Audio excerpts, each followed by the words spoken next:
conspiracy theories. You know, there are lots of them. They can go on. We can speculate on that forever. What we really need to know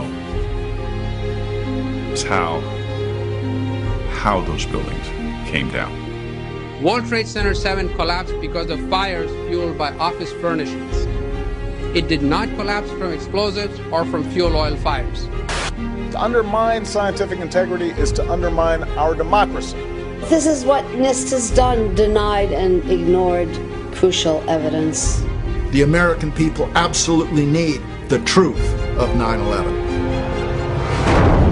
More than 1,500 architects and engineers and 12,000 others, including many scientists, have signed the petition calling for a scientific investigation of the destruction of the Twin Towers and World Trade Center Building 7. The report, issued by the National Institute of Standards and Technology, referred to as NIST, was not valid science. They're talking about a single columnar collapse or failure that resulted in a total collapse of the building. Building number 7 descended in free fall for the first 100 feet, which means that there was absolutely no resistance to the descent whatsoever. So all of the columns really needed to be severed at the same time. The symmetry is the smoking gun. NIST has admitted it went into free fall for 8 stories. You don't need to be an engineer or an architect to see what happened to those buildings. Dit is controlled demolition. Zeker weten. Zeker weten. What I saw, it was a classic implosion. The center of the core, the penthouse area, starts to move first, and then the building follows along with it. NIST excluded the document from FEMA in Appendix C that documented the evidence of melting steel.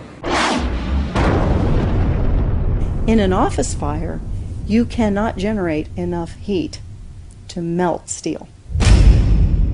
There were these iron microspheres present in all of the dust samples. They needed to have been formed in extremely high temperatures.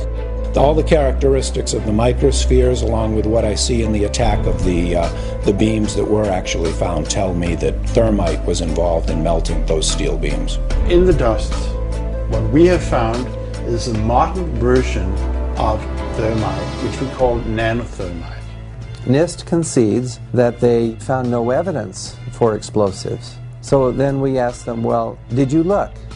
And they said, no, we did not look for explosives or residues of explosives. And in fact, the evidence is overwhelming that these red-grade crystals are very high-temperature incendiaries. And we have watched as scientific integrity has been undermined and scientific research politicized in an effort to advance predetermined ideological agendas. If this is a crime, I think everybody agrees it's a crime. Evidence was removed from the scene of the crime. You can't do science when you are deprived of the evidence and when your hypothesis is the least valid instead of the most likely. When the most likely hypothesis in the case of Building 7 wasn't even mentioned. This is not science.